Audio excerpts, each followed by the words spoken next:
شاہد خاقان عباسی کی قصہ گوئی عروج پر تھی۔ وہ سرد آواز میں بولے، مسجد سے واپسی پر ہم نے سراجیوو میں بربادی دیکھی۔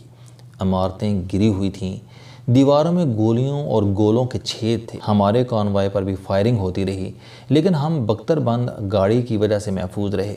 ہم نے راستے میں فٹ بال گراؤنڈ اور اولمپک اسٹیڈیم دیکھا۔ یہ دونوں قبرستان بن چکے تھے، ان میں 30,000 قبریں تھیں۔ عزت بیگوج نے بتایا کہ فٹ بال گراؤنڈ میں شہداء دفن ہیں، جبکہ اسٹیڈیم میں عام لوگ۔ ہمیں بتایا گیا کہ بوسنیا کے لوگ صرف جنگ میں مرنے والے فوجیوں کو شہید کہتے ہیں، جبکہ عام شہریوں کو جاں بحق یا مردہ سمجھا جاتا ہے۔ چنانچہ فوجی شہداء کو فٹ بال اور عام شہریوں کو اسٹیڈیم میں دفن کیا جاتا ہے۔ شہر میں کوئی عمارت، کوئی گھر سلامت نہیں تھا۔ ہر طرف قحط، زخم اور ویرانی تھی۔ یہ مناظر دیکھ کر میاں نواز شریف کی آنکھیں بھر آئیں۔ ہم تینوں بھی مغموم ہو گئے۔ ہم بہرحال جیسے تیسے ہیڈ کوارٹر میں واپس پہنچے۔ میاں نواز شریف نے عزت بیگوج کو $8.5 ملین کا چیک پیش کیا۔ اس نے اٹھ کر چیک وصول کیا اور ہم سے کہا کہ آپ مہربانی فرما کر ہمیں مجاہدین نہ بھجوائیں۔ آپ کے لوگ اس سردی میں نہیں لڑ سکتے۔ ہم لڑنے کے لیے کافی ہیں، ہمیں صرف پیسے، ہتھیار اور خوراک چاہیے۔ آپ ہمیں صرف یہ بھجوائیں۔ ہم نے اس سے وعدہ کر لیا۔ عزت بیگوج نے ہمیں ایئرپورٹ بھجوانے کے لیے UN کے کمانڈر سے بات کی۔ وہ برطانوی تھا۔ وہ بڑی مشکل سے راضی ہوا اور اس نے ہمارے لیے آرمر گاڑی بھجوا دی۔ گاڑی میں نارویجین سولجر تھے۔ میں نے زندگی میں اتنے خوف زدہ لوگ نہیں دیکھے۔ ان کی نیلی آنکھوں میں موت کا خوف تیر رہا تھا اور سرخ چہروں پر موت کی زردی تھی۔ وہ ہمیں بختر بند گاڑی میں پھنسا کر ایئرپورٹ کی طرف دوڑ پڑے۔ گاڑی راستے میں لاشیں رونتی ہوئی جا رہی تھی۔ بختر بند سے ٹھک ٹھک اور پھس پھس کی آوازیں بھی آ رہی تھیں۔ میاں نواز شریف نے مجھ سے پوچھا، عباسی صاحب یہ آوازیں کیسی ہیں؟ میں نے انہیں بتایا، میاں صاحب ہم پر گولیاں اور مارٹر برس رہے ہیں، یہ ان کی آوازیں ہیں۔ میاں صاحب نے حیرت سے پوچھا، کیا ہم پر گولیاں چل رہی ہیں؟ میں نے جواب دیا، جی ہاں، ہم اس عالم میں برستی گولیوں میں ایئرپورٹ پہنچ گئے۔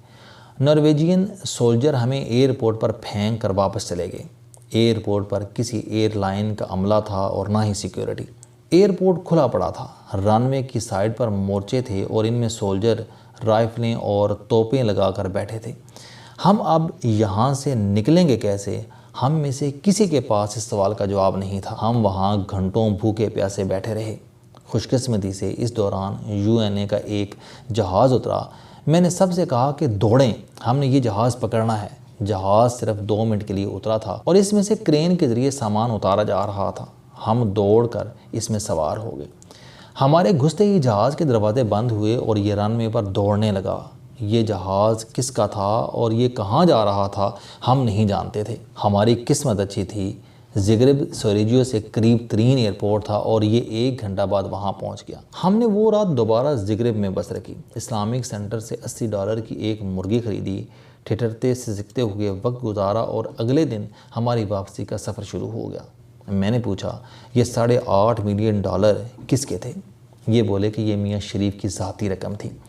میں نے ان سے پوچھا کہ کیا میاں نواز شریف کو لندن کے فلیٹس آپ نے خرید کر دیے تھے؟ یہ بولے، ہرگز نہیں، لیکن انہیں مشورہ میں نے دیا تھا۔ ہم لوگ اس وقت اپوزیشن میں تھے۔ قومی اسمبلی میں ہمارے 35 MNA تھے۔ میاں صاحب اپوزیشن لیڈر تھے اور بے نظیر بھٹو نے شریف فیملی کو تنگ کرنا شروع کر دیا۔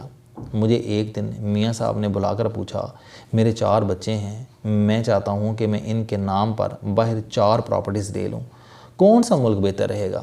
میں نے انہیں بتایا کہ میں نے دنیا کے کسی ملک میں پراپرٹی نہیں خریدی، تاہم میرے چند دوستوں نے ضرور خریدی ہے اور یہ لندن کی بہت تعریف کرتے ہیں، آپ اسے ٹرائی کر لیں۔ میاں صاحب نے خاموشی سے میری بات سن لی۔ میرا صرف اتنا کنٹریبیوشن تھا۔ میں نے پوچھا، اور ڈائیو کمپنی کے ساتھ آپ کا کیا تعلق تھا؟ یہ بولے، ڈائیو کے مالک کم ووچنگ کے خاندان کا ایک فرد امریکہ میں میرا کلاس فیلو تھا، لیکن میرا اس فیملی کے ساتھ رابطہ موٹر وے مکمل ہونے کے بعد 1997 میں ہوا تھا۔ 1997 میں کم ووچنگ پاکستان آیا، وزیر اعظم کے ساتھ اس کا ڈنر تھا۔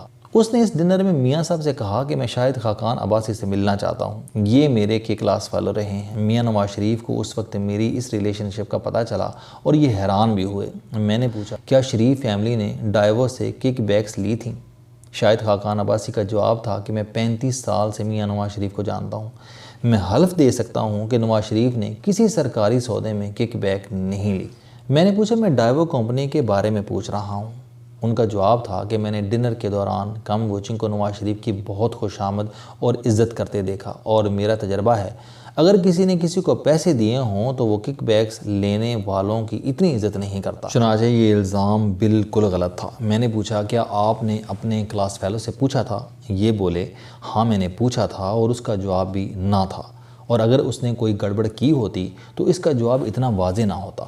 میں نے اس سے پوچھا کیا یہ درست ہے کہ 2000 میں سعودی آرمی چیف نے آپ کو جنرل پرویز مشرف سے رہا کرایا تھا؟ ان کا جواب تھا کہ میرے سسر جنرل محمد ریاض DGISI رہے ہیں، یہ 1979 میں آن ڈیوٹی انتقال کر گئے تھے۔ جنرل ریاض جوانی میں امریکہ میں اٹرلی کورس کر رہے تھے، وہاں ان کے ساتھ سعودی افیسر بھی تھے، یہ انہیں کورسز میں ہیلپ کرتے تھے۔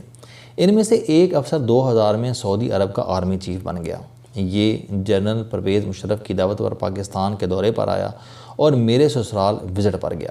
میری ساس سے ان کی ملاقات ہوئی تو انہوں نے اس میں میرا ذکر کیا۔ وہ سیدھا جنرل پرویز مشرف کے پاس گیا اور اس سے کہا کہ میں شاہد خاقان عباسی کو اپنے جہاز میں اپنے ساتھ لے کر جاؤں گا، آپ اسے فوری طور پر رہا کریں۔ GHQ میں سچویشن پیدا ہوگی۔ ہم لوگ اس وقت اٹک قلعے میں بند تھے۔ 12 اکتوبر 1999 کو جنرل پرویز مشرف کا جہاز ڈائیورٹ کرنے کا حکم میں نے دیا تھا، اور میں نے بعد ازاں اپنا جرم تسلیم بھی کر لیا تھا۔ میں مرکزی مجرم تھا، لیکن جنرل مشرف سعودی آرمی چیف کو ناراض کرنے کی پوزیشن میں نہیں تھے، لہٰذا ISI کے افیسر جیل میں میرے پاس آئے۔ یہ مجھے نکالنا چاہتے تھے مگر میں نے انکار کر دیا۔ یہ لوگ اصرار کرتے رہے، یہاں تک کہ میں نے سعودی آرمی چیف کے نام خط لکھ کر ان کے حوالے کیا۔ میں نے خط میں ان سے درخواست کی کہ میں اپنی مرضی سے جیل میں بند ہوں، اگر مجھے آپ کی مدد کی ضرورت پڑی تو میں آپ سے دوبارہ رابطہ کروں گا، اور یوں یہ معاملہ ٹل گیا۔ میں نے پوچھا آپ کی سفارش پھر کس نے کی؟ یہ بولے میں، شہباز شریف اور غوث علی شاہ لانڈری جیل میں بند تھے۔ 9 دسمبر 2000 کی شام ISI کے لوگ میاں شہباز شریف کو لینے آئے۔ شہباز صاحب نے جاتے وقت غوث علی شاہ کا سیل کھلوایا، یہ رو رہے تھے اور انہوں نے اپنا سر غوث علی شاہ کے قدموں میں رکھ دیا۔ یہ ان سے بہت شرمندہ تھے۔ بہرحال یہ چلے گئے اور پیچھے میں اور غوث علی شاہ رہ گئے۔ ہم کھانا اکٹھے کھاتے تھے، یہ بھی روز خاموش رہتے تھے اور میں بھی۔ سچی بات ہے کہ میں ان سے آنکھ نہیں ملا پاتا تھا۔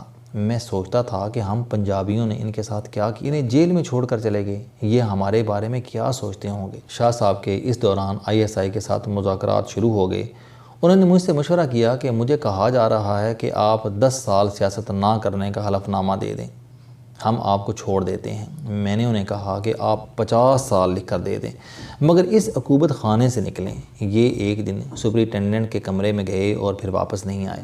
میں سمجھا ان کی ڈیل ہو گئی ہے، لیکن چند دن بعد پتہ چلا کہ انہیں MPA ہاسٹل کے سرونٹ کوارٹر میں گٹر کے پانی میں قید کر دیا گیا ہے۔ یہ نیب کا خوفناک سیل تھا۔ میں نے اپنی ہمشیرہ سعدیہ عباسی کو فون کیا، یہ چودھری شجاعت کے پاس گئیں اور چودھری صاحب نے فوراً فون کر کے انہیں سیل سے بھی نکلوایا اور پھر ڈیل کرا کے انہیں ملک سے باہر بھی بھجوا دیا۔ چودھری صاحب ایک شاندار انسان ہیں۔ میں جتنا عرصہ جیل میں رہا، یہ ہر ہفتے میرے گھر جا کر میرے گھر والوں کو تسلی دیتے تھے۔